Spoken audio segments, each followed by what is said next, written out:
Hello, I'm Edward Harshman. Welcome to A Parent's Guide to Resisting Television Advertising. You won't see me. I will be behind the camera, and I will discuss hypnotism and deception and other forms of interfering with clear thought and how to resist advertisements. Let's go. There was once a time when American companies tried to satisfy their customers by producing good products that gave satisfaction from day one and lasted for years. These products were handed down for generations. People knew what they wanted and needed, and they bought it. Money-saving skills were handed down from parent to child or from grandparent to child. Home economics had not been disparaged by women's liberation, then abandoned. It used to be taught in schools, and people were eager to learn it. How to save money in the kitchen, doing laundry, fixing the roof, and other things was acceptable or even meritorious conversation content. It was important to be able to save money and to live happily. The old ways are gone now. How to save money is repressed as a subject for social encounters. With the repression of home economics, home management has become uneconomical. Many people do not know how to live economically and how to decide what to buy and what services to pay for. With the fall of home economics, men lose also, not just women. Now everyone is uninformed and vulnerable to advertisements. People need structure, people need information. We have become vulnerable to advertising. Nowadays, many small and nearly all large businesses don't just provide something useful. They use marketing and advertising to convince you to buy it. A simple announcement that a product exists is honest and helpful. You can buy it if you are already interested, or not buy it if you are not. It will not induce you to buy something. It will simply let you know something exists, and you can make a decision. Deception in marketing is important. You not only have to watch for the content of television advertising. An advertisement can sometimes be easily identified as a bad thing, something to avoid. But you must also beware of the content of the television show that has the advertising, not just the ads themselves. Furthermore, you must watch for the content of movies even if you watch them in the movie theaters without any advertisements. Deception can occur if you are not interested and someone wants you interested in buying their product anyway. Experts in marketing push things into the market and try to make a bigger profit by inventing pretend needs than they would by satisfying old and genuine needs. This strategy can be very effective if the pretend needs are not intrinsically limited or can be partially or incompletely satisfied by spending money. Marketing experts don't just market their employers' products. They market themselves too. If you can convince a major company that its marketing staff is corrupt and self-serving, then you might have a chance of making the major company reputable again. The big lesson: advertising is an attempt to get you to spend your money and keep on spending it. If you can remember that fact about advertising, then it will not trick you into buying the wrong things. Television shows cost money to make. Television stations and their transmitters cost money too. Either you pay the television station, or you pay by watching the advertisements and buying the merchandise or services advertised. That's how you indirectly pay the television stations and the producers. There are some good advertisements. Not all advertisements are bad. There are a lot of terrific products that make our lives easier and better. Advertisements that announce new products let us improve our lives. For example, if a child passes out birthday party invitations, they are advertisements. They are advertisements for the birthday party. So let's not jump to the conclusion that all advertising is bad. It is not. But many companies no longer feel compelled to provide the best possible product and/or they are outright dishonest. Government regulation is the friend of the big companies. It pretends to restrict everyone, but the big companies can easily obey, and small companies cannot. If advertisements catch you not being careful, they can bypass your defenses. You are watching television to relax, not to fight. If the advertisers plan carefully and you don't, guess who is going to win? Movie and TV producers' agenda. It's obvious they want to produce shows and get paid while we watch them. They also want to please the advertisers that sponsor the ads during the show. This will distort the content of the show. For example, if a soda company sponsors the show, do not expect anyone in it to be fat or diabetic, unless they are sponsoring only ads with diet sodas and other health foods, or alleged health foods. Also, no one will see a sewing machine on a television show if there are advertisements for clothing, and you won't see people fixing their cars and giving away constructive information on how to do so if there are advertisements for new cars. They don't want to encourage people to fix their old cars if they are trying to sell new ones. It's obvious that a television show will be carefully written to avoid offending a known current sponsor. It's less obvious that a television show will be carefully written to avoid offending a potential sponsor, someone who is not actually paying for the advertisements at the time, because a TV show can be remarketed to new sponsors if it is carefully written to not offend anyone else who might sponsor it. What about full-length movies seen in theaters? They will be seen later on television. Even they have to be written so as not to offend potential advertisers, including for products not yet invented. They have to avoid showing fair debate and honest critical thought, otherwise advertisements will have far less impact on us. How are we portrayed? Inaccurately. Here is an obvious example, and it is good disproof. The average American sits around watching television for several hours a day. But the characters in the TV shows and in the movies don't. Who wants to sit around watching someone sit around watching television? So we know that we are not portrayed accurately in the movies and on television, just from that one fact. TV and movie characters also either have politically correct attitudes or are portrayed as weird and not to be taken seriously. Advertisers don't want to risk a boycott from political activists if they sponsor something in which unwanted attitudes and beliefs are encouraged. They also don't want independent thoughts to endanger our vulnerability to ads. The Marxist connection. In the capitalist market of the USA, one can own stock in one or more publicly traded corporations. But the major owners of each such corporation also own stock in other corporations. Stockholders will be angry if a corporation improves its own earnings, but worsens the earnings of other corporations that are also owned by the stockholders by more than its own gain. Advertisements will be crafted to not worsen the corporation's earnings, not just the one with the sponsoring. The intent is to increase consumer spending, not to divert it to one's own company from other companies with shared ownership. Program content and advertisements are designed accordingly.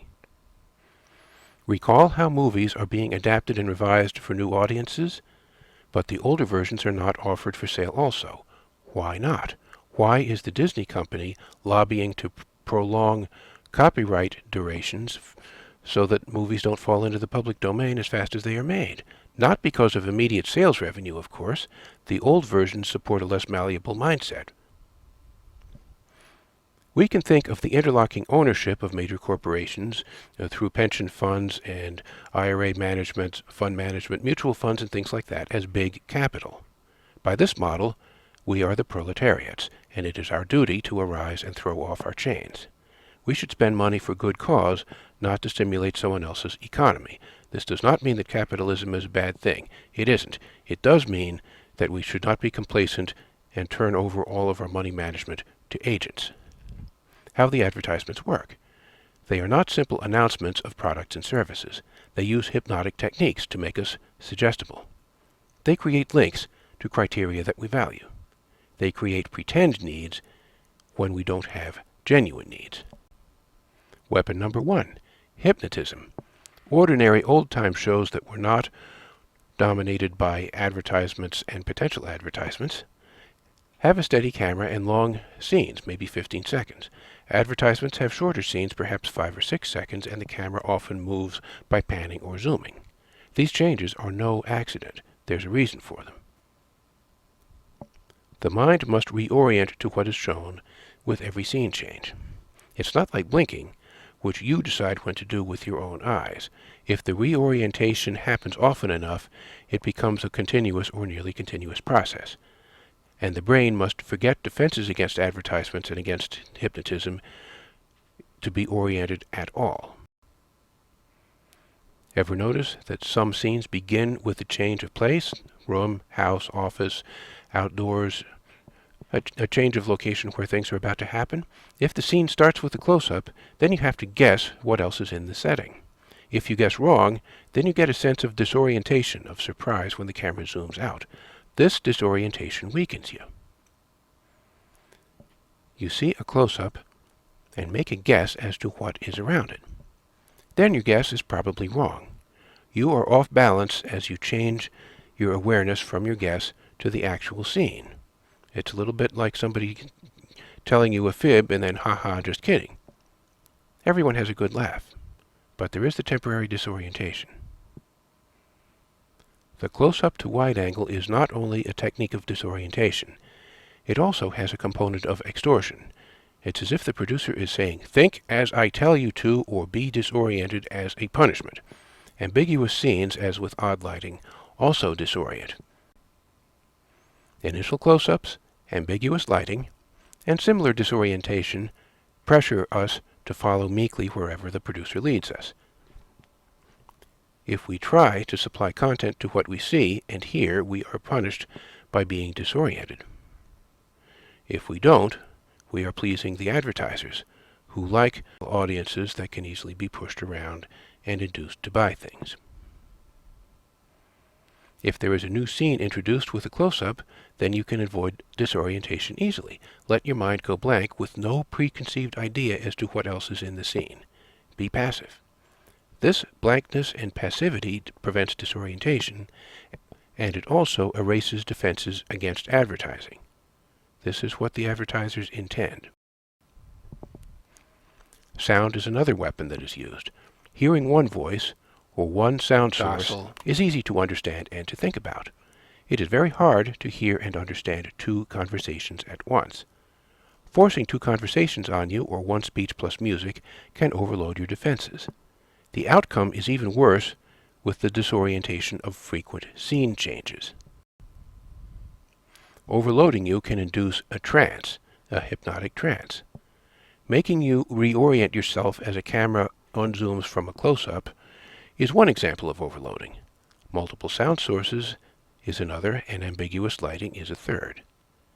If you are in a trance, then it is easy to brainwash you so you will want to buy things. The truth can be a weapon. This toy can be fun to use, is true.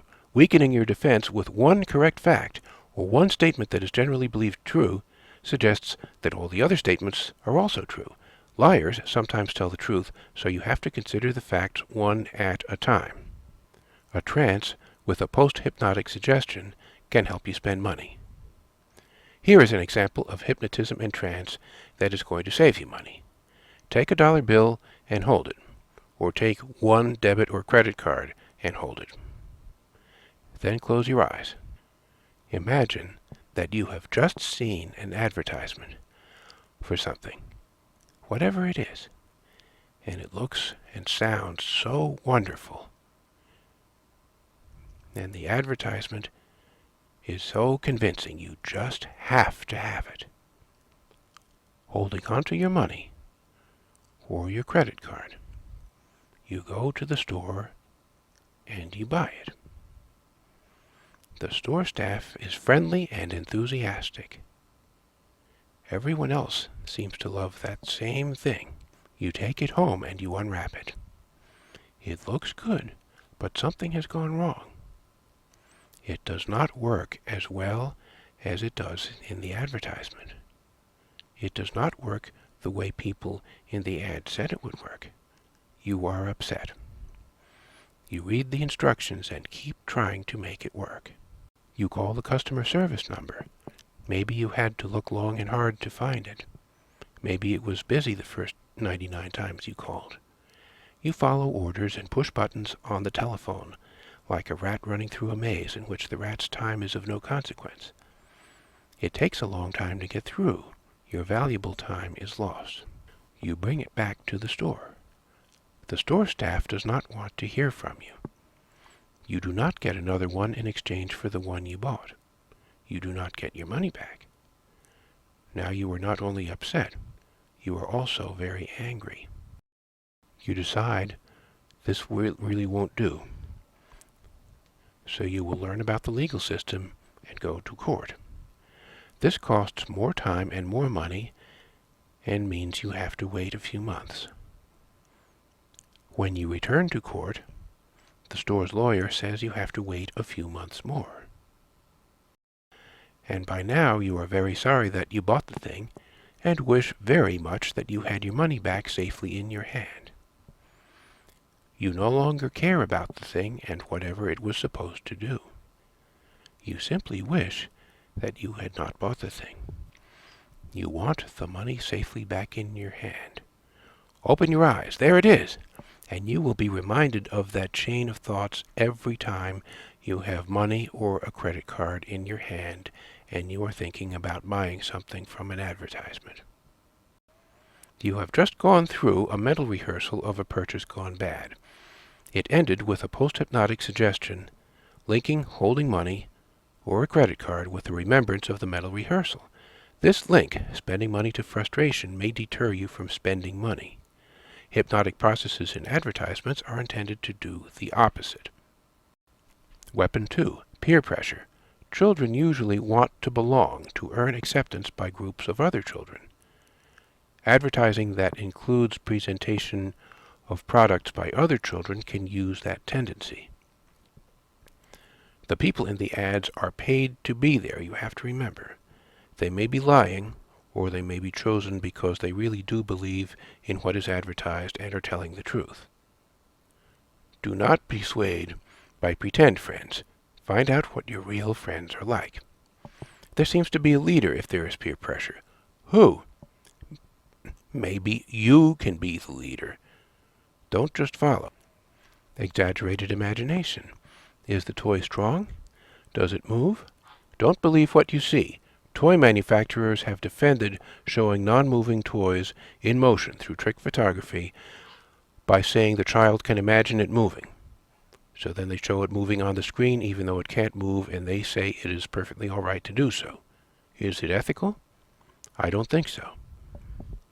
Defend against exaggerated imagination by insisting on clear statements in the ads. Or you can have fun by writing to the manufacturers and asking for clarification. If it turns out that the clarification gives a false promise, then you have the right to sue for damages. Presentation of an advertised product can be linked to exciting music or to being grown up. Sexiness is often used as something to link to if selling to adults. This is a very common practice with clothing and makeup. Make sure the product is truly helpful. Do not be convinced if actors in the ad use it. Imagine, could they be happy also without using it? Sweepstakes. You could win thousands of dollars. A child will note two possibilities: you win or you don't.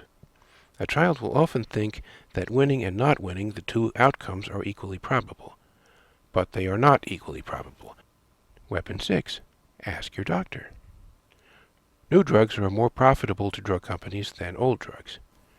But old drugs are more profitable than no drugs at all. Advertisements avoid comparisons with old drugs and with vitamins if they are for new drugs. Doctors are kept ignorant also. Defense 1. Dissection. If you dissect a flower, you can learn how to make it, but not what makes it beautiful. Dissect advertisements. Then as you learn how they are made, you will no longer perceive their intended effect as a victim of it, which means you will not buy the advertised thing unless you want to and would have wanted to without even seeing the ad. Notice the scene length, camera motions, zoom outs, background music, and links to what people want. You may find other tricks as well. Even if you never get good at dissecting ads, if you try to dissect them and have that critical mindset, then they cannot hypnotize you and are unlikely to weaken you and make you buy when you don't want to buy. If you have a video camera, then you can make the ads too. But it's okay if you don't. It is the process of their design that is important. If you get good at dissecting ads and designing new ones, then your thought processes will be resistant to advertisements. Also, your skill will be useful. Defense 3. Initiative. If you did not need the thing before seeing the advertisement, then you won't need it afterward. Decide what you need or want only while not watching television, not when you're watching it and are seeing advertisements. Remember, your uninterest before seeing the ad if you get a craving to buy during or after seeing it. Do not let advertisers discover your own needs before you yourself do. Defense 4. NATO. NATO, N-A-D-O, is an abbreviation, an acronym for News Absent Despite Opportunity. This is a very neglected concept. Form the habit of asking, if the ad said this, then why did it not also say that? This toy needs batteries, says the ad, or batteries not included. How long do the batteries last? How expensive are they? Not said. Why not? This could be important. Defense 5. Packaging. Children's toys have packaging that is cumbersome and costs a large percentage of the total cost. If you worry about the environment, then don't buy things with needlessly ostentatious packaging. The packaging should not cost more than maybe 2 or 3% of the total price of the product. If it costs 40% or 60%, that's more than half, something's wrong. Do not trust environmentalist activists if they do not curse out the packaging process. Defense 6. Call to action. If you like the music in an ad, forget the product. Just call the advertiser and ask how to buy an audio CD of the music. You can also ask about computer programs that do the ad's visual special effects. Once again, ignore the product and ask for what you want. If you encounter a NATO, call the advertiser and ask for clarification. If you get it on the phone, ask how to get it in writing. Or you can call and say you are interested in the product, but you don't like its awkward or expensive packaging, for example. Did your son or brother enjoy the box more than the toy that was inside? Ask how to return the toy and keep the box. You'll probably get nowhere, but it may be fun trying. Pestering unfair advertisers can be more fun than buying and playing with their advertised junk, and a lot cheaper. Defense 7. Throw your money around. Literally. Defense against sweepstakes. Read the odds of winning. For example, guess a coin toss right 10 times in a row, and you have about the same chance of winning a 1 chance in 1,000 sweepstakes. If it's 1 chance in a million, guess the coin toss right 20 times in a row with equal probability. That's unlikely. Toss a coin and guess the outcome 10 or 20 times in a row if you don't believe me.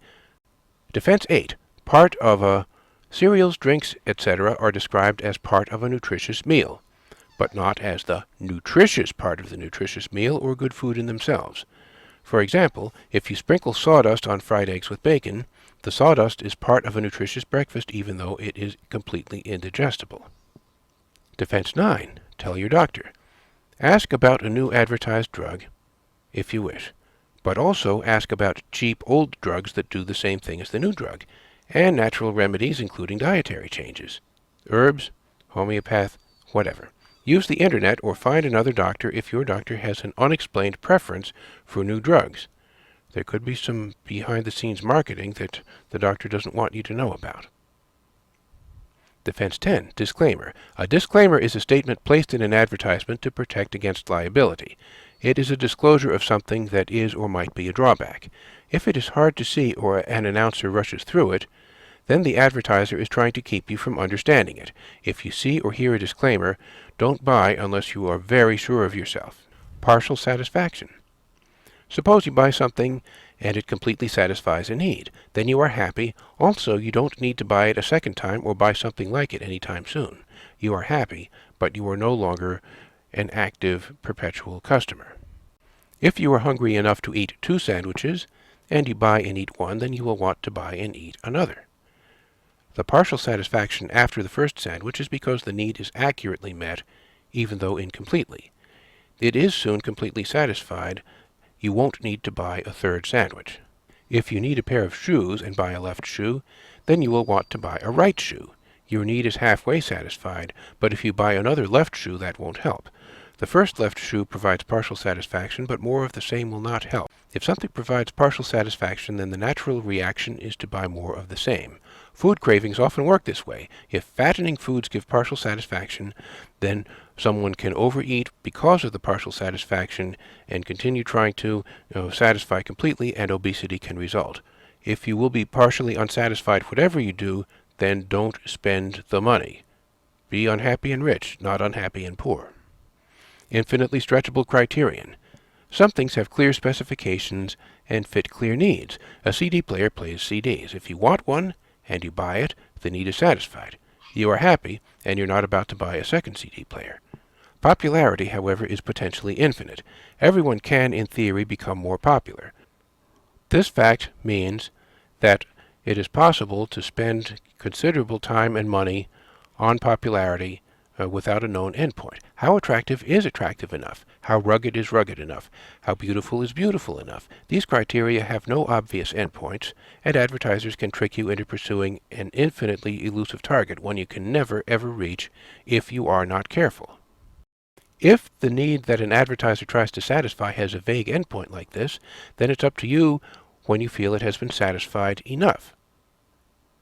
Don't take the advertiser's word for it. The advertiser wants your money, and you don't want to spend it. If you're unsure about popularity, interacting with other people, or whatever, then talk to your friends. If they're unsure also, then it's self-confidence you all need, not the advertised thing. If you're all in doubt, don't buy. Conclusion. Advertisements can include links to being liked by other people and other good things. Look for these links and use your real friends and not the fake people in the ads if you want feedback about how you are doing. Ask parents, teachers, trusted friends about how to be more liked, if in fact you need to be more liked. Trust your friends, not the advertisements. The people on television don't know you. TV shows and movies are carefully written to avoid offending any possible advertisers. Remember, they are entertainment. They are not intended to represent the world as it really is. Except for certain news shows, they also will not demonstrate fair debate or any other thought process that will discredit their advertisers. When you see an ad, dissect it, look for methods of hypnosis, anything inducing trance, look for links to something good that are not necessarily directly related to the products being advertised, and look for news absent despite opportunity, and look for disclaimers. Don't trust the ads.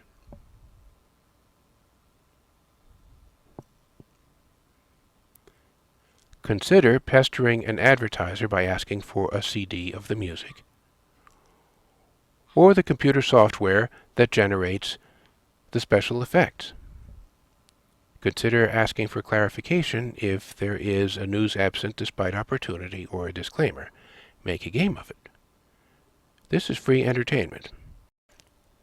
If protecting our landfills from overflowing is good, then why are environmentalists not griping about ostentatious, bulky packaging, especially for children's toys? Ask yourself if you want to subsidize something hypocritical whenever you see elaborate packaging. Conclusion. Your money, your decision how to spend it. First you decide what is important to you, then and only then should you look around for it and buy it. Form the habit of analyzing ads and laughing at them if you can find a trick that won't work on you. Credits. Produced, directed, narrated, and edited by me, Edward Harshman. There was also some script editing by Sheila Harshman. Thank you for joining us.